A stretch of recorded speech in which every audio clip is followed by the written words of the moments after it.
Success leaves clues, ladies and gentlemen. How many times do we have to tell you the same things? Maybe a lot, just for you to get it, but understand at the highest level,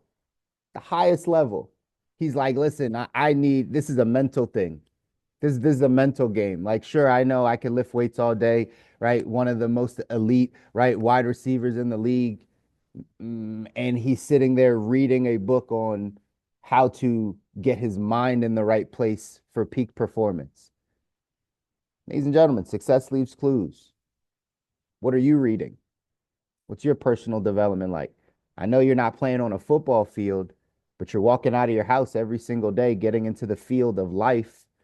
Walking onto the field of life, you have responsibilities, you have a job, you have a business, you have people that are looking that are looking up to you. You have challenges you have to overcome. You have a performance, right? You have to get to your peak state to go after your dreams. So what are you reading? What are you taking some time out of your day when you're at your job, when it's lunchtime and everyone else is what, watching their phone, flipping through TikTok, flipping through Instagram, going through the things. Why aren't you the one that pulls out the book? And so people are like, man, what are you reading? What are you reading? Right? She's not on this call, but we used to have somebody jump on this call that every once that most times she'd be at work when this call would happen, and she would be playing it like kind of loud. Like, and I know some of y'all have your right headphones in, so it's just you hearing it. She would like sit in the office and like play these mindset calls loudly, and inevitably people would be like, "What are you listening to? What is that? How's that working?" Right? And so at the end of the day, right, you got to do the things that are helping you continue to grow, that are helping you learn, that are helping you develop. And this was just another example of how we can see these things happen around us. We can take clues from those that are the most successful in what they do and apply it in our lives, and we'll get the same results.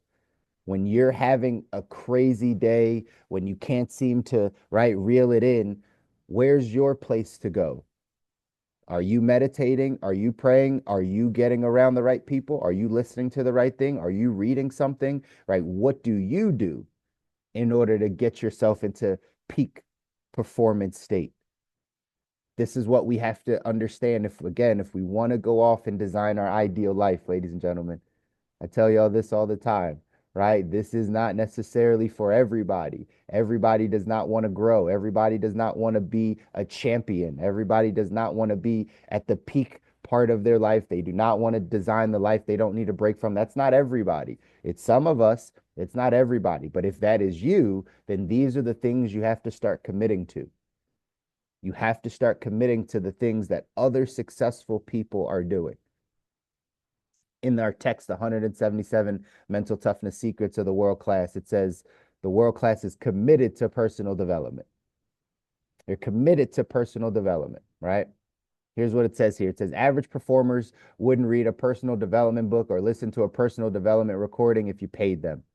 Only about 5% of the population study personal development, our exact same estimate of the percentage of professional performers in this country. Interesting, isn't it? The masses seem to view personal development as motivational nonsense. That's what you just heard in that video, right? When it first came out that AJ Brown was reading on the book, the book on the sideline, people were like, "Would you need some inspiration? Like, what were you frustrated? Like, why would you ever read about why would you ever read about your mindset when you're playing a football game?" See, the masses don't get it. Like they're confused by like why someone would do that. It says, of course, most of these people are struggling to make ends meet. In contrast, many world class people and those who aspire to world class levels are believers in personal development, right? You don't have to convince a champion to want to win. Say that again. You don't have to convince a champion to want to win. Personal development, by definition, is about discovering the unique talents, abilities, and potentials that lie dormant within us. The great ones are always looking for that little adjustment, strategy, distinction, or technique that will give them an edge over the competition. And that's exactly what personal development offers. As Bill Gove was famous for saying, all of us already have everything we need inside of us to make our lives work. Personal development is not about self-improvement, it's about self-discovery. It's about rediscovering what we already know. Take some clues from AJ Brown. Take some clues. You don't have he's a champion. He wants to win a championship. He wants to win. He wants to give the most. He wants to be the best version of himself. You don't have to convince him to want to win. So what did he do? He said, I'm going to go off and I'm going to look for that little adjustment, that little strategy, that little technique that's going to give me an edge when I'm playing this football game. He found it in the book called Inner Excellence. That was his strategy. The rest of his team wasn't reading. The rest of his team probably isn't reading. It's okay. He knew what he needed. And he said, you know what? This is what I need. I'm going to read this because it gets my mind in the right place. It helps me with my mental. What's your routine? What's your personal development routine? That when you get angry, that when you get overwhelmed, that when you get frustrated, that when you get a little depressed, that when you get a little anxious, that when you have some doubt, when you have some worry, when the fears start rising up, when you have those things, what is your edge? What's your strategy? What's your technique? What do you do in order to get your mind back in the right place, to change how you think about things? Do you have one? Do you have a strategy for adversity?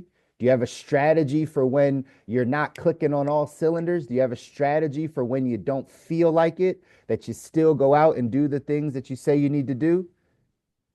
Again, we can look at the athletes. Sure, they get paid a bunch of money to go out and play football. They get a bunch of money to go out and entertain us and do all those things. That's great. But in your everyday life, for you to achieve excellence, for you to design your ideal life, for you to get to the life you don't need a break from, what's your strategy? How are you handling it? What book do you go to? What time do you take for yourself? See, these are the things we have to constantly remind ourselves and constantly think about if we want to go off and design our ideal life. It's not okay to do what the masses do. The masses don't understand, and it's okay. We still love them, but they're not headed in the direction we're headed. The people around you, your family, they might not get it. They might not understand it. They might not have the strategy. It's okay, but you gotta develop it. You got to get around the right people that are doing these things. You have to start to learn what you personally need to have peak performance on a daily basis.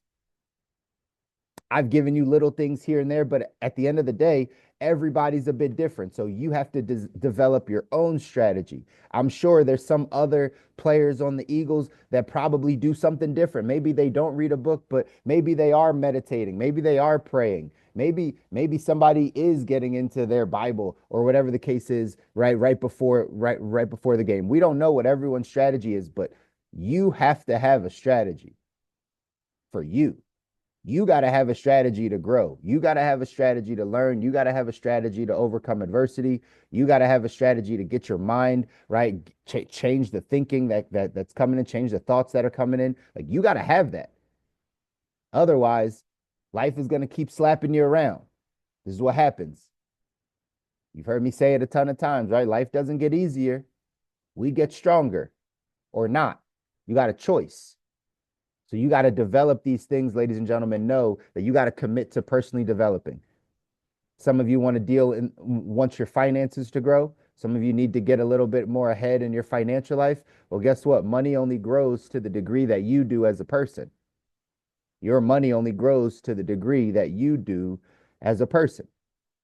I shared this with the team last night when I was talking to them, but I said, hey, we used to do this example that said, hey, think for me about your best grossing income year in your life, right? The year that you made the most money that you've ever made in your entire life, whatever that number is, picture that number in your head.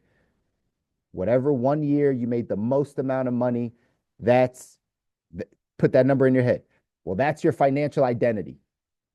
You over the course of your life have never been able to out earn your financial identity. Whatever that number is, good, bad, and different, that's who you believe you are financially. Because if you believed you were worth more than that, you would have had more than that.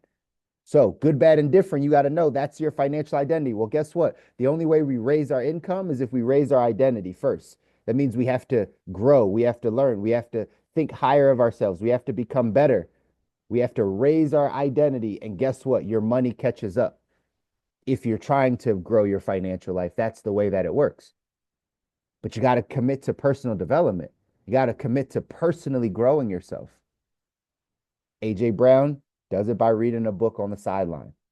I'm going to encourage y'all to make sure you have some type of system, some type of strategy, some type of technique that is specific for you to get you through the tougher times, to get you through the mentally challenging times, to get you through the times when your body, your heart, your mind doesn't feel like doing the thing. You still have to be able to commit to doing it. What do I always tell you guys? Starts with your morning. Starts with your morning. If you can control the first 30 minutes of your day, it'll give you a much better chance of controlling the rest of your day. If you can control your thoughts, your feelings, your right, all of the things, your environment, you can control it for the first 20 to 30 minutes of your day. Don't let the world in. Don't let social media in. Don't let the emails in. Don't let the kids in. Don't let the spouse in. Don't let the TV in. Don't let the news in. Don't let the world in that first 20 to 30 minutes. That's time for you and you, whether you choose to spend that time with God, whether you choose to meditate, whether you choose to exercise, whether you choose to drink coffee and stare out the window, whether you choose to take a walk, whether you choose to read a book, whatever you choose to do, that first 20 to 30 minutes of your day has got to be yours. The opposite is when we learn how to wake up with alarm clocks, right? Like little things in our household, right? We don't have our daughter wake up with an alarm clock. Even if she has an early morning that she needs to get up, like we're going to wake her up. Why? Because it's to train your mind to be startled when waking up is never a smart thing, right? If you care about your mornings, you being startled when you wake up, an alarm, something that, oh, I'm rushing. Oh, now I got to do this. Oh, you'll never get your day back on track. It's one of the hardest things to do. But if you can wake up knowing, being calm, reading, right? Getting yourself into your day, you have a better chance of controlling what's happening the rest of your day. Here's the extra credit if you can learn to do that with the last 30 minutes of your day. If you can control the first 20, 30 minutes of your day, and you control the last 20, 30 minutes of the day and make sure that they're yours, that you don't allow other things in, that you are taking time to wind down, to plan your next day, to figure out the things you didn't get done and that the things you need to do the next day, the ways that you want to wake up. If you can start and end your day like that and then get some sleep, wake up and have the first 20 to 30 minutes of your day be yours also, trust me, you're going to be able to control a lot more of what happens throughout your day. These are little things I've had to learn. These are my little tricks, my techniques, my strategies that have allowed me to be able to work at a peak position or a peak performance every day. So they may help you. They may help you. Here's what it says in this quote. It says, I've spent the last 40 years trying to convince corporate America that the fastest way to improve the bottom line was in the personal development of their employees. You want people to work harder, get them to personally develop. You want people to work smarter, get them to personally develop. This is what we know. This is what you have to do if you want to go off and design your ideal life. The action step for today says make a commitment to attend at least 2 seminars or workshops over the next 12 months for your own personal growth and development. Set a goal to listen to one of your favorite nonfiction authors or speakers every day when you're in the car. Every day. Training your brain, right? If you have to go out every day and fight this world, if you have to go out every day and deal with adversity, if you have to go out every single day and deal with the challenges and the struggles and all the stuff, you better be also every day preparing your mind for battle, getting yourself stronger. So listen to good things every single day when you're in the car. Set another goal to read at least one positive or inspirational book a month for the next 12 months. Can you get to 12 books a year? That's bare minimum for people that want to personally develop. Can you get to 12 books a year, one book a month that you get through that is helping you change how you think? If so, this helps you map out a personal development plan of action, and you'll be amazed at the results. You got to commit. You got to commit to personally developing. You see it at the highest levels. Success leaves clues. Success leaves clues. It's okay to be a copycat as long as you copy the right cat. You got to go out and look at what other people are doing that are successful and say, huh, maybe I should do a little bit of that. Today, it's about personally developing, personally growing. Make sure you're reading something good consistently. Make sure you're listening to something good consistently. Remove the distractions by getting your mind in the right place and understanding that if it is to be, it's up to me, right? You guys got to go make this thing happen. And I know you can. I love you guys. I love you guys. I want you to win. You deserve to win. Your families deserve to win. The people are counting on you to get this information. People are counting on you to read the book. People are counting on you to listen to the information so that you can actually go off and design this life that you don't need to break from and watch the people around you, your loved ones, your family, right? Your friends, the people that you care about the most will thank you for it in the long haul. They will thank you for it in the long haul. The link, let me see if I can get it to you real quick. Oh yeah, cool. I'll give you this link for that little clip for AJ Brown. But again, take the inspiration from there, take the success tips from there, and let's go apply that in our life today. Enjoy your Monday. We'll get a chance to come back here on Wednesday, have another morning mindset call. Take care, y'all.